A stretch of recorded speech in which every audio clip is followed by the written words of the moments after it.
warahmatullahi wabarakatuh.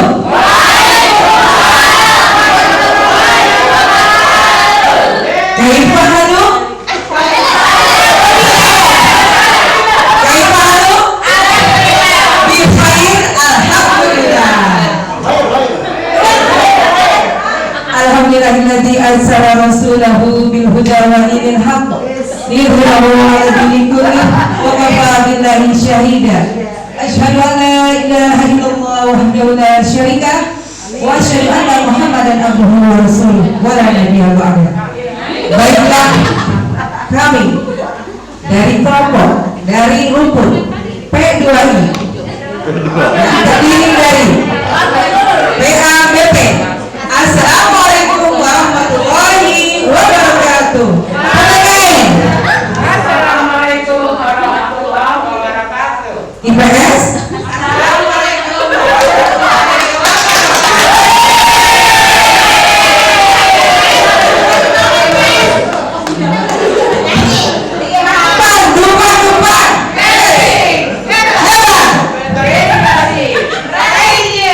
inklusif.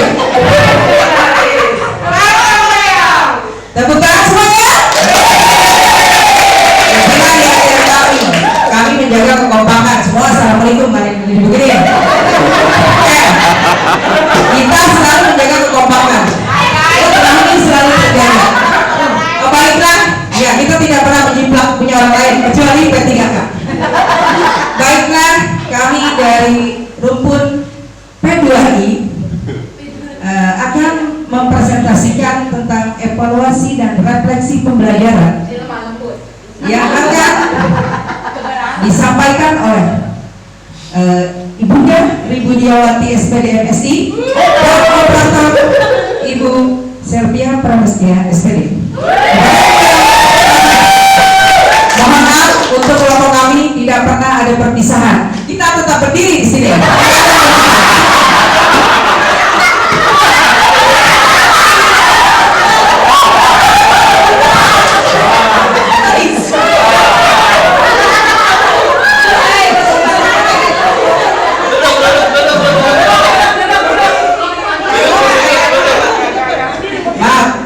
Kita sama-sama berjuang bersama-sama.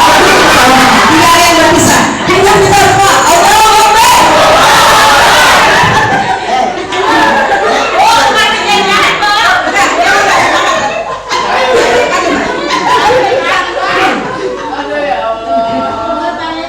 Terima kasih untuk teman-teman. Terima kasih untuk teman-teman di sini atas nama rumpun P2I akan mencoba mempresentasikan yaitu tentang evaluasi refleksi pembelajaran. Cuma pertanyaannya sebelum kita mulai, memang kita ini harus ada presentasinya, Pak Tito. Ada. Amin. Jadi pertanyaan ini membuat panik ya.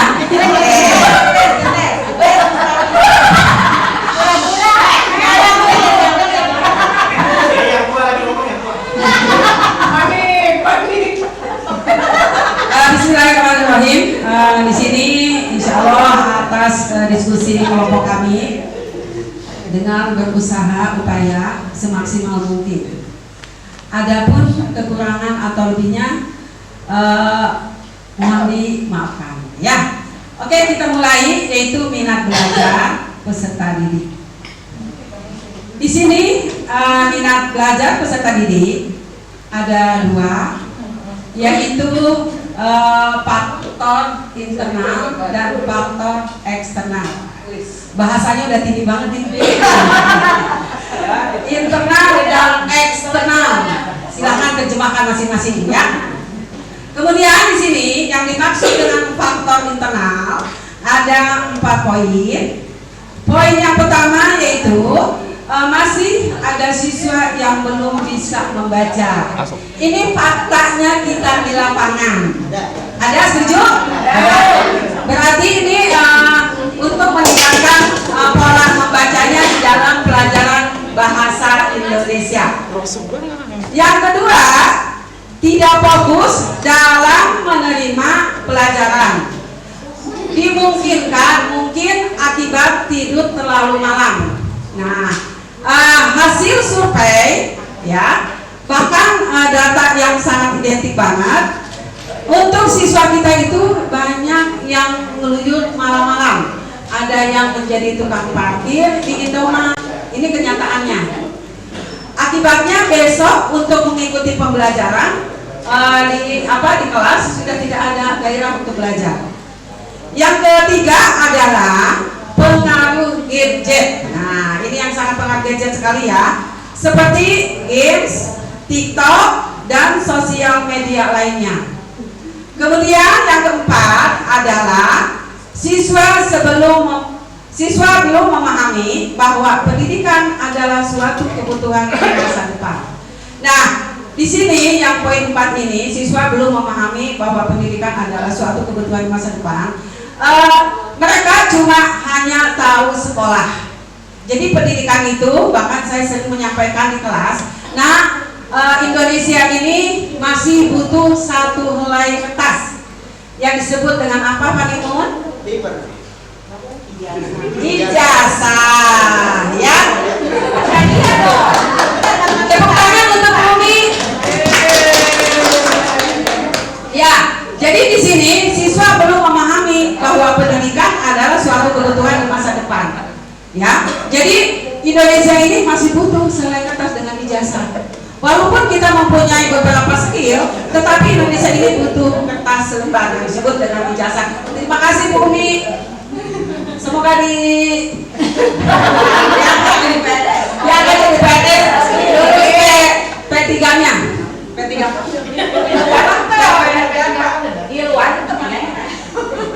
Oke, kita lanjut ya. Dilanjut nggak ini Pak Imon?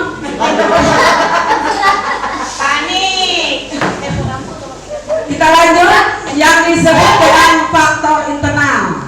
Di sini ada 5 option. Eksternal.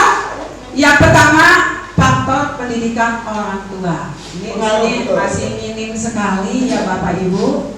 Bahkan mungkin ada beberapa orang tua belum bisa baca akibat tidak bisa memotivasi siswa anaknya.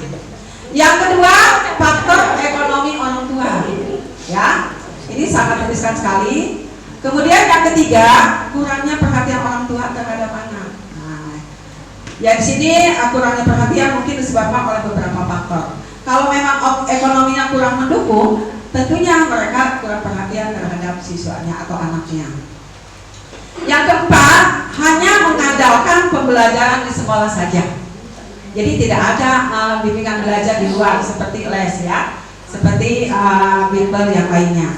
Kemudian yang kelima adalah kondisi keluarga yang kurang harmonis. Ini banyak sekali terjadi ya, apa tadi yang disampaikan oleh kelompok bahasa.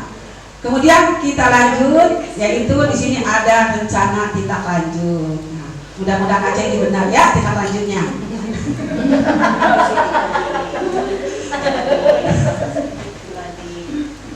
Rencana tindak lanjut di sini yang pertama adalah memberikan motivasi belajar terhadap siswa. Bagaimana caranya, ada guru mah pintar ya. Bagaimanapun caranya bisa, pasti bisa. Kemudian yang kedua yaitu membuat media pembelajaran yang lebih menarik. Nah, ini terutama kepada guru-guru muda nih. Ya. Biasanya guru-guru muda ini, karena kan teknologi ini adalah bagian kekinian. Kalau teknologi masa saya yang sudah tua itu menggunakan sapu lidi untuk menghitung juga. Nah, kalau sekarang kan dengan berbagai macam media. Ayo guru-guru muda jangan kalah, biar cepat jadi ASN. Kemudian yang ketiga adalah pendekatan secara personal. Nah, kalau kita di kelas ada anak yang ngantuk, ada anak yang curhat-curhat, itu kita samperin, jangan diomelin. Ya, cium. Ya, jangan diomelin, samperin. Nah, kenapa ngantuk nak? Atau nak, kenapa kok diam saja? Apa-apa dan sebagainya. Makanya guru itu di kelas harus bawa makanan ya, kasih permen. Yang keempat adalah memberikan reward kepada anak. Tadi yang sudah disebut oleh Pak Nimun tadi ya, yang melakukan tugas pertama nilainya 95. Boleh tidak dengan nilai juga, boleh dengan berupa uang atau makanan, tapi diberikannya boleh nanti di luar jam pelajaran. Oke, kita lanjut. Nah, ini adalah hasil diskusi kelompok P2I. Di sini kenyataannya memang begini. Betul ibu-ibu? Pernah nggak ibu-ibu bapak-bapak melihat di kelas kayak begini? Bahkan kalau guru mata pelajaran yang kreatif, itu anak sedang tidur dipoto. Betul? Dikirim ke wali kelasnya. Itu Bapak Rama. Nah, ini mungkin tidak fokus dalam menerima pembelajaran. Kemungkinan ini anak ini banyak begadang. Ya, jadi tidak fokus di dalam belajar. Kemudian bagaimana untuk siswa yang lebih menarik, yaitu guru harus membuat media pembelajaran lebih menarik. Jangan anak-anak bola dunia itu bulat. Anak-anak nanya mana bolanya. Tapi kalau ada, nah ini anak-anak bola dunia ini bulat, ya warnanya dan sebagainya. Saya yakin ibu, bapak dan ibu guru lebih pintar. Kemudian kita lanjut, yaitu proses pembelajaran. Nah ini adalah proses pembelajaran sangat berat untuk kita. Ya, berat tidak? Harus sesuai nih, jangan bilang susah. Yang pertama, kondisi disertai fakta. Di sini ada 4. Yang pertama adalah beberapa peserta didik belum siap menerima pembelajaran karena situasi dan kondisi tadi ya. Kemudian yang kedua, kurangnya disiplin. Yaitu makanya setiap bapak ibu guru masuk kelas, nah, jangan langsung belajar. Lihat dulu kondisi anak, bagaimana pakaiannya, sudah rapihkah atau belum, gitu kan? Ini termasuk adalah proses pembelajaran. Mungkin saya bisa menyampaikan tip. Kalau saya boleh diikuti, boleh tidak, boleh disalahkan, boleh dibenarkan. Ketika saya masuk kelas, setelah kondisi situasi anak sudah kita mengkondisikan, saya itu semua setelah berdiri, semuanya anak berdiri, kemudian tangan diangkat ke atas dua-duanya anak-anak itu. Kalau memang anak bajunya dimasukkan ke dalam, itu baju tidak akan keluar. Tetapi kalau anak tidak dimasukkan bajunya ke dalam, berarti ketahuan dari situ juga. Jadi anak ketika berdiri udah langsung uyek-uyekan tuh bajunya dimasukkan. Nah itu yang C, kurang fokus menerima pelajaran, pasti ya. Kemudian yang D adalah kurang percaya diri. Nah ini sering terjadi ya untuk kurang percaya diri ketika terutama sedang ulangan harian ya. Bahkan saya pernah mengalami soal 20 itu soalnya diambil sama saya. Jadi anak mengisi semuanya itu soal. Dari mana itu jawabannya? Sedangkan soalnya dipegang sama saya. Itu pengalaman saya. Nah, terus saya lihat, kamu udah selesai? Udah. Mana soal kamu? Nyari itu. Berarti itu anak sangat canggih banget. Tanpa membaca juga bisa, apalagi membaca. Kemudian rencana tindak lanjut. Nah, pertama mengkondisikan siswa terlebih dahulu. Datang ke kelas, bapak ibu sudah tahu ya. Kemudian yang kedua, memahami kondisi peserta didik. Dan yang ketiga, ya buatkanlah yel-yel untuk semangat ya, atau break ice. Break ice.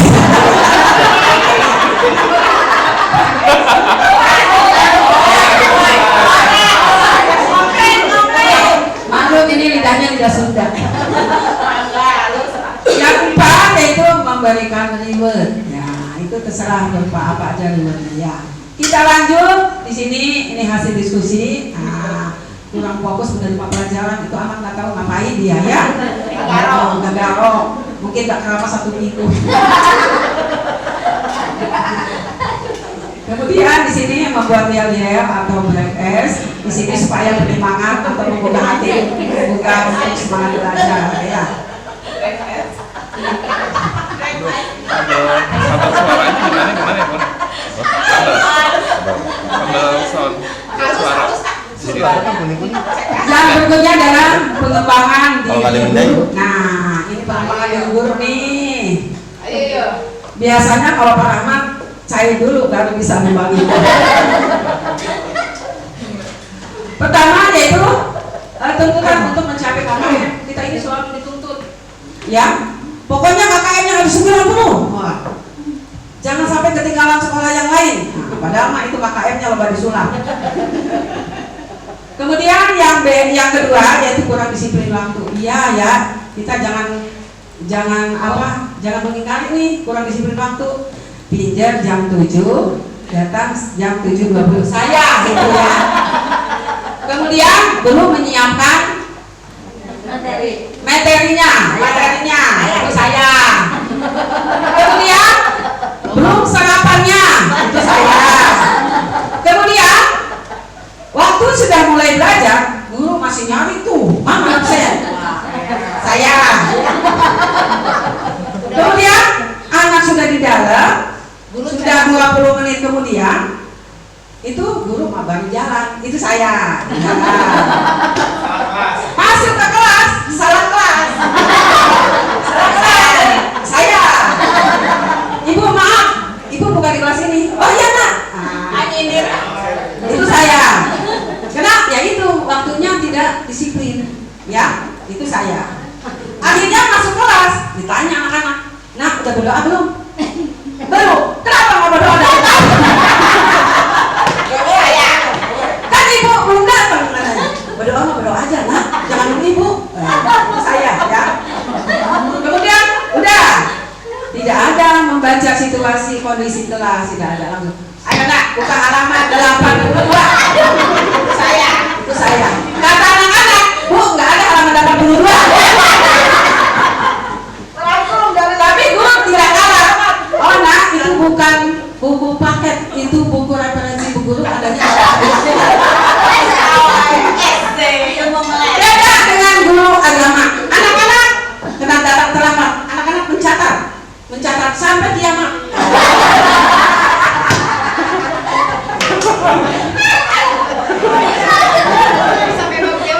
Sampai bab kiamat. Kata anak-anak, guru Islamnya aja belum ada bu, kata belum diajarkan. Yang ketiga adalah keterbatasan dalam menguasai IT, itu saya. Jadi orang-orang pada asik, saya mah panik. Panik. Makanya pernah waktu itu pelatihan saya bawa anak. Terus saya bawa anak. Saya juga walaupun begini nggak mau ketinggalan. Pokoknya mah semangatnya mah tinggi ya, semangat tinggi, kemampuan tidak ada.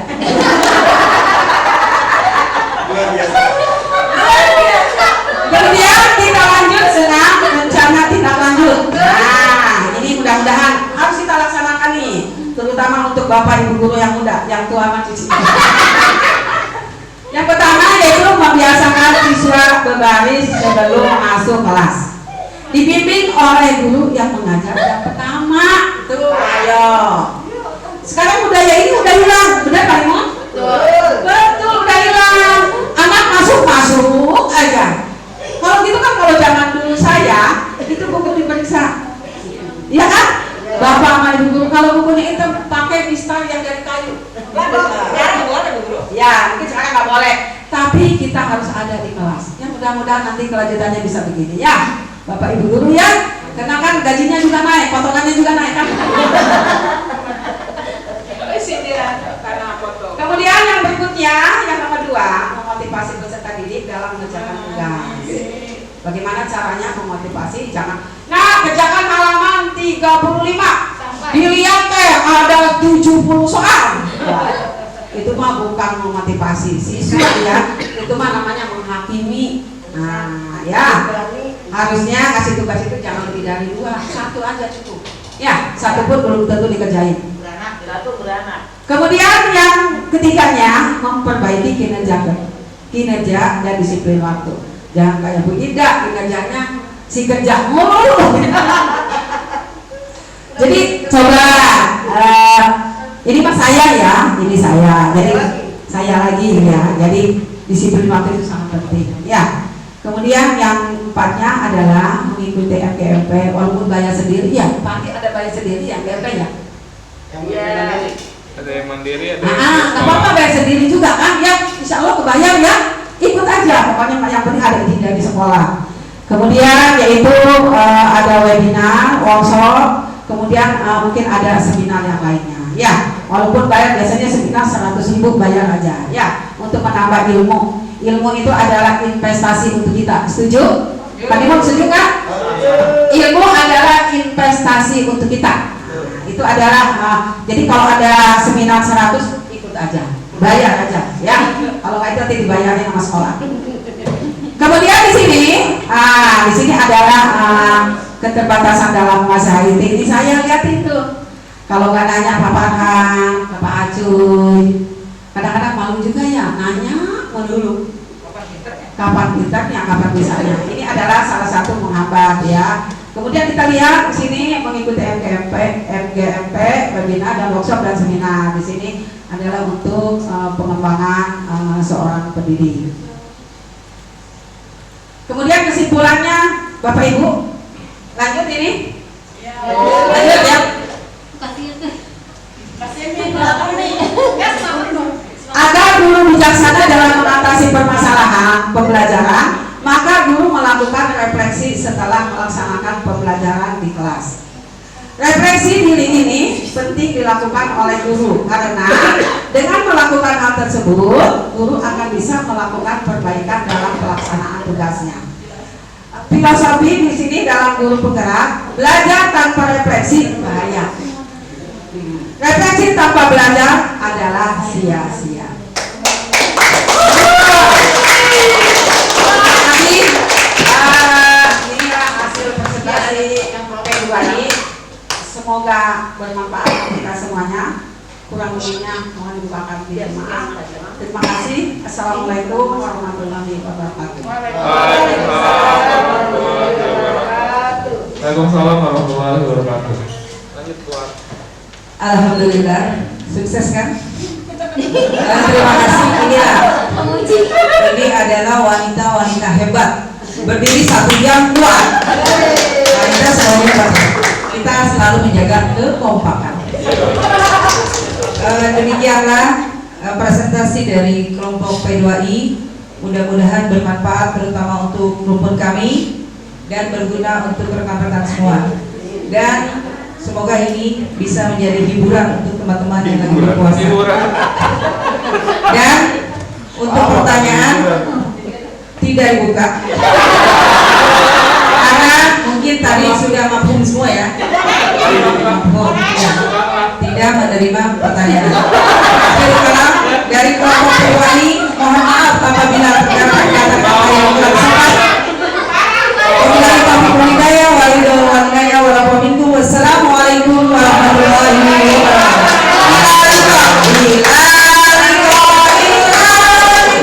Sampai berjumpa lagi.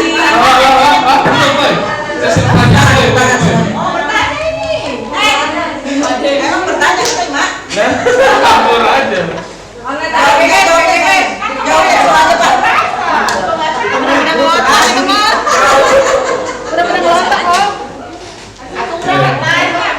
Terima kasih banyak atas pemaparan dari kelompok yang kedua yaitu PPI.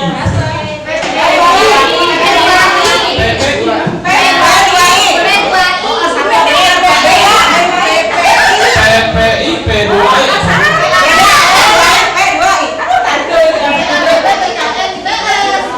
Bukan saya ngomong PPI, salah ya. PWB, PKS dan IPM. P2I iya ya. Oke.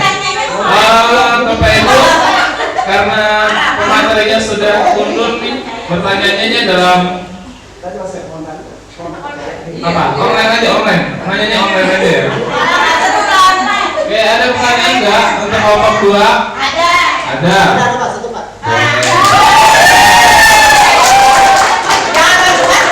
Saya hanya mau berkomentar, kelompok percaya diri.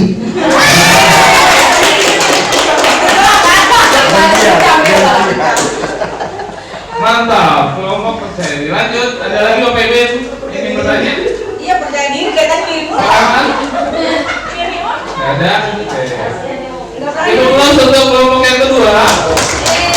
Kelompok P2I proses nggak boleh PPI nggak boleh. Perlu P2I aja. Oke, yang ketiga, kelompok yang ketiga siapa yang mau memaparkan? GGS nih.